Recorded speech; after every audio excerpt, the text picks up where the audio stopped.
Allora, come avete visto dall'immagine di copertina del video, ho fatto un po' di scorta di Scozia. Questo acquisto non è un acquisto recente, nel senso che non è un qualcosa che io ho acquistato questa settimana o la settimana scorsa.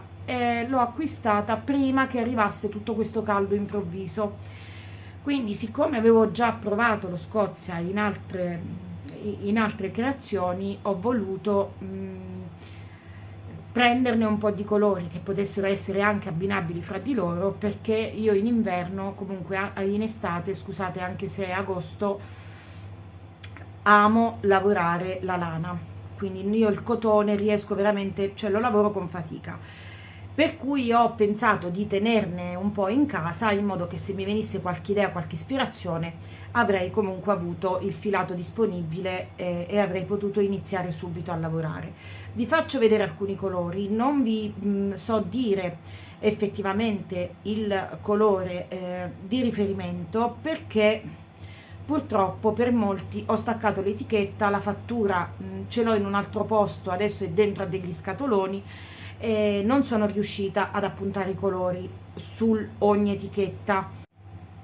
Quindi i colori di riferimento li andrete a vedere poi, nel caso foste interessati, li andrete a vedere poi nel loro sito, e vi assicuro che ce ne sono tantissimi, ed è credo uno dei miei filati preferiti, proprio per la palette e per la versatilità, nel senso che è abbinabile, cioè i colori sono facilmente abbinabili anche in gradazione di colore. Ehm, la- C'è una bellissima soluzione per avere poi magari un filato diverso, di lavorarlo appunto con il Kid, che è il Kid Mohair di Lollo Crea. Molte sfumature, molti colori sono proprio adattissimi, si avvicinano tantissimo ai colori dello Scozia, quindi la soluzione è presto fatta. E poi non so se ricordate lo scialle il bosco che avevo fatto, ecco, tra Scozia e questo nuovo Kid c'è veramente l'imbarazzo della scelta, perché potete farlo in tutte le salse, cioè cambiare proprio, potete cambiare l'aspetto di quello che io ho realizzato con le varie possibilità di cambi di colore che ci sono, perché i colori sono davvero tantissimi. Io adesso vi ho fatto giusto una panoramica, qualche carrellata, ecco, ho preso qualche tonalità del porpora, del lilla, del rosso, ecco, del prugna, possiamo dire. Eh, Questa è la prima tonalità che ho scelto. Poi ho preso due verdi da abbinare con il grigio perla. Anche questi, anche questi tre mi piacciono tantissimo, sia come colori che come abbinamento, anche da lavorarli tutti e tre in modo separato, magari poi integrare l'ordine. Poi ehm, quello che mi ha fatto fare quest'ordine, diciamo, più che altro, è un progetto a cui sto lavorando, che adesso vi faccio vedere, e ho deciso di lavorarlo con lo Scozia proprio perché sentivo altre creative che si servono dall'Ollocrea, che suggerivano particolarmente lo Scozia proprio nei lavori di color work, quindi quando c'è un cambio di colore, eh, ed era per tante è il filato quello più indicato, quindi io ho voluto provare. Ho scelto un modello preso da una rivista che adesso vi faccio vedere, stacco un attimo e lo vediamo assieme. La rivista di cui vi sto parlando è wool.it, è il primo volume, questa è fortunatamente qualcosa di 100% made in Italy, e all'interno ci sono tantissimi pattern scritti dettagliatamente benissimo, di designer, insomma, italiane. Io ho scelto di fare il Larici delle Knitting for Breakfast, che è questo qui, ed aveva insomma più di un colore, per cui ho scelto questi toni del marrone. L'unica cosa credo che di non aver azzeccato, ma che comunque nella complessità del lavoro finora svolto non mi dispiace, è il verde. E quindi queste sono le tonalità che io ho scelto: questo terracotta, questo nocciola, poi c'è questo beige e c'è il verde. Adesso ve lo faccio vedere. Comunque questo è il maglioncino che sto realizzando e sicuramente lo terminerò per l'inverno prossimo, perché per me è un lavoro abbastanza lungo. Quindi io sono arrivata adesso, vediamo che ho occupato tutto il tavolo, qui non c'entro più. Io sono arrivata a questo punto, quindi ho terminato, aspettate che tolgo, ho terminato lo sprone, quindi ho separato adesso le maniche e devo continuare con la lavorazione del corpo. A me piace tantissimo, mi piace il disegno, è un pattern semplice nella complessità del color work, insomma, di lavorare a volte anche i tre colori in un unico rigo, di fare attenzione agli aumenti perché ha lo sprone tondo, quindi ci sono alcune cose a cui fare attenzione, però chi è sufficientemente esperto non ha nessun tipo di difficoltà. Io non ho avuto difficoltà, ma io fatico molto a seguire i pattern scritti delle altre, delle designer, però è una missione che adesso, c'è un compito che mi sto dando. Ora tutto quello che sarà al di fuori del canale, eccetera, dovrà essere realizzato su pattern di designer, di creative, perché solo così veramente si impara molto. Io sarei anche capace di realizzare un modello mio con il color work eccetera eccetera, però non sono sufficientemente brava nelle istruzioni, quindi poi se io dovessi dare a voi delle istruzioni non sarei sufficientemente precisa e brava da rendervi autonome, ecco, diciamo così. Quindi mancano, sono delle lacune che a me mancano per quanto io sappia lavorare e le voglio colmare, almeno per quest'anno ho detto che ci devo riuscire. Questo pattern è bellissimo, è scritto veramente bene e vi ripeto, con lo Scozia, lavorato con lo Scozia, guardate, è la fine del mondo. Sembra quasi stampato, vabbè, questo adesso non è stirato, non è bloccato il maglione, prima che lo finisco passerà un altro po' di tempo, però se vi volete avventurare in un lavoro a colori, io ve lo suggerisco, per come tante altre lo hanno suggerito. E quindi questi sono i colori che io ho preso. Il verde, l'unico colore che qui non trovate in questi gomitoli che vi ho fatto vedere è questo verde. Avrei potuto utilizzare un verde più scuro che si avvicinava molto di più al colore del pattern, però va bene lo stesso, diciamo che non mi dispiace, ecco. È una piccolissima personalizzazione del pattern. Dopodiché, dopo tutto questo Scozia, che è veramente tanto, adesso devo rimetterlo tutto nelle bustine, sistemato come si deve, ho ricevuto questa campionatura, guardate che meraviglia. Non voglio influenzare la telecamera con altri colori, ecco perché sto cercando di spostare tutto. Vediamo un po', ecco così, guardate qui che meraviglia. Adesso li tolgo dalla bustina così non c'è il riflesso. Questo è il nuovo Kid Mohair di Lollocrea. Guardate in ogni gomitolino c'è un piccolo marcapunto, perché ad ogni spillina ho trovato un ciondolino, e questi sono i colori.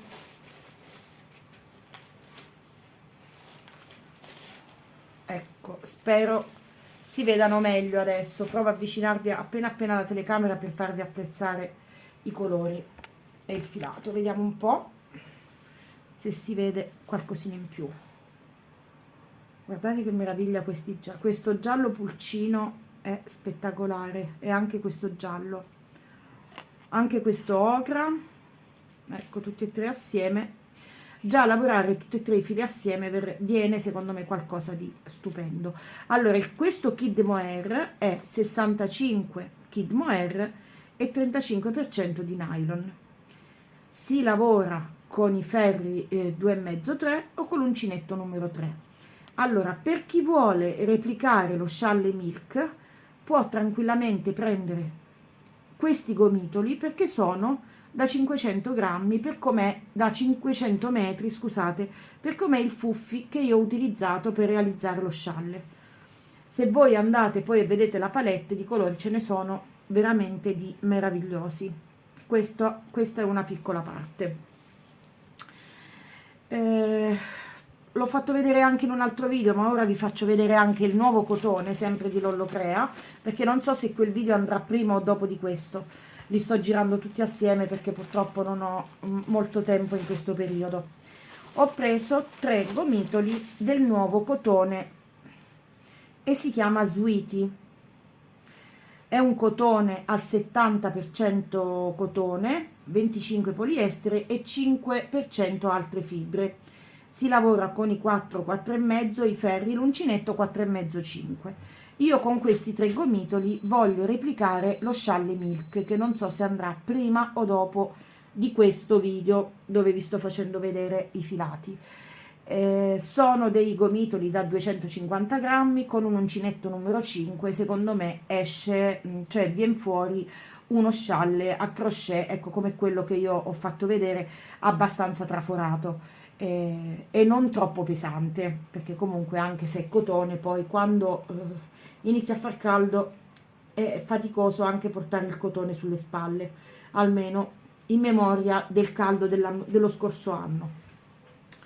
E questo è tutto quello che riguarda gli ultimi acquisti.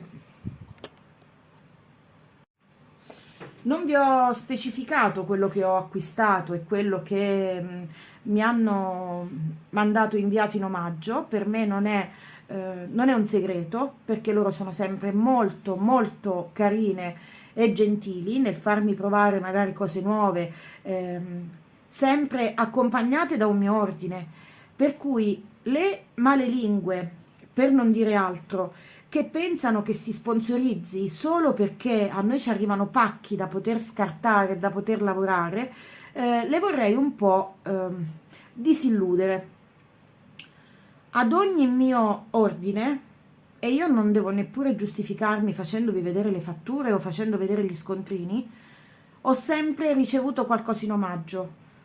Le cose che mi sono piaciute io ve le ho presentate, quelle che magari per mio gusto personale non appagavano il mio gusto personale, diciamo così, ho evitato di farvele vedere perché non ne sarei riuscita a parlare per come, con l'entusiasmo con il quale si parla di qualcosa che a noi piace. Quindi sentire e leggere nei commenti, questa è la cosa più sgradevole, brutta e davvero è mortificante per chi come me si presenta a un pubblico. Siamo pochissime, è vero, ma anche se a quelle poche viene insinuato questo dubbio, a me non mi va, e non mi va per entrambe le parti, sia per me come creativa e come creator di YouTube, e neppure per la ditta dalla quale io mi servo. E dico mi servo perché io acquisto e non devo giustificare gli acquisti o gli omaggi specificando cosa ho acquistato, quanto ho acquistato e in che misura mi è stato donato. Quindi questa era una parentesi che ci tenevo a fare per rispetto sia delle ragazze di Lollocrea, che comunque non dimentichiamoci che sono donne, hanno un'azienda nuovissima, sono sempre disponibili, ci tengono sempre al corrente di tutto quello che stanno facendo, 2-3 video a settimana anche per guardare i colori e le nuove proposte del loro sito. Poi nessuno obbliga nessuno ad acquistare da loro, cioè se una cosa a noi non ci piace, se un'azienda non ci piace, non dobbiamo necessariamente acquistare, ma non dobbiamo nemmeno sentirci libere di poterne di fare insinuazioni e parlarne in certi termini. Ognuno sul proprio canale fa quello che vuole. Io mi sto riferendo ad alcuni commenti ricevuti sotto ad un video di presentazione di filati che io ho acquistato, ripeto, perché io le mie fatture ce l'ho tutte conservate, non perché poi debba farle vedere a qualcuno, ma perché ho il riferimento, se mai devo fare qualche lavoro, perché io lavoro anche su commissione, di quanto mi sia costato il filato, del tipo di filato utilizzato, quando l'ho acquistato, il colore, eccetera, eccetera. Quindi io, in sostanza, quello che voglio dire a certe gentili signore che scrivono cose sciocche e offensive sotto ai video di presentazione dei filati, e sicuramente non lo faranno solo con me, che potrebbero anche loro provare ad acquistare e spiegare e fare dei video dove ne parlano o bene o meno bene. Poi questa è una scelta, è opinabile, cioè non è opinabile, nel senso che non si può parlare bene di tutti. Io faccio la scelta di parlare delle cose che a me piacciono, come condivisione, perché non sono un influencer, ma non permetto a nessuno di insinuare che io ne parlo bene perché guarda quanto filato gli hanno mandato, certo che ne parla bene. Non è così, perché io faccio gli acquisti, mi omaggiano di qualcosa e non devo dare spiegazioni a nessuna su quanto mi omaggiano e quanto acquisto. Spero, siccome questo è qualcosa che si ripete da un po' di tempo, io mi ero ripromessa di non fare più né polemiche né dire e prendermela per certe cose, ma non è la prima volta che sotto a un mio video, sempre per questa azienda, viene insinuata questa cosa cattiva, maleducata e veramente irrispettosa. E io dico che da adesso, a parte segnalare a YouTube come molestatore una persona che scrive certe cose, viene subito cancellata. Non è che se uno si cancella a me fa un dispetto, a me non importa, preferisco meno persone ma con più onestà, anche intellettuale, piuttosto che chiunque che viene e parla senza sapere effettivamente come stanno le cose. Quindi se la vostra, se la vostra idea scaturisce da qualcosa di personale, cercate di scindere da chi acquista da altro che magari a voi può dar fastidio e può dare noia. Tutto qua. Io non ho mai ricevuto un pacco completamente in omaggio dove ne ho parlato e ne ho vantato le qualità. No, io, se vi ricordate bene, se andate a vedere tutti i miei video, ci sono, ho sempre detto ho acquistato, ho preso, ho ordinato e ho sempre specificato cosa ordinavo e di cosa venivo omaggiata, e adesso non lo faccio più. E man mano non dirò più nemmeno se ho ordinato o se mi sono o se me li hanno regalati, sono cose mie. A chi non sta bene può anche fare il classico click e disiscriversi, perché non è un grosso problema. Non vivo con YouTube, fortunatamente. Io ringrazio comunque sempre le amiche di Lollocrea, e non le ringrazio solo per gli omaggi, le ringrazio per la delicatezza, per la gentilezza e per il modo che hanno di proporsi. Anche qui su YouTube mi piace tantissimo poter vedere quello che loro stanno per mettere, ecco, come occasione un filato nuovo, ce lo presentano con un video ed è carino e è bello poter partecipare, insomma, a queste condivisioni. Per il resto vi saluto e non so quando farò il prossimo video, ma o presto o tardi vedremo. Chi mi segue lo scoprirà. Ciao ciao!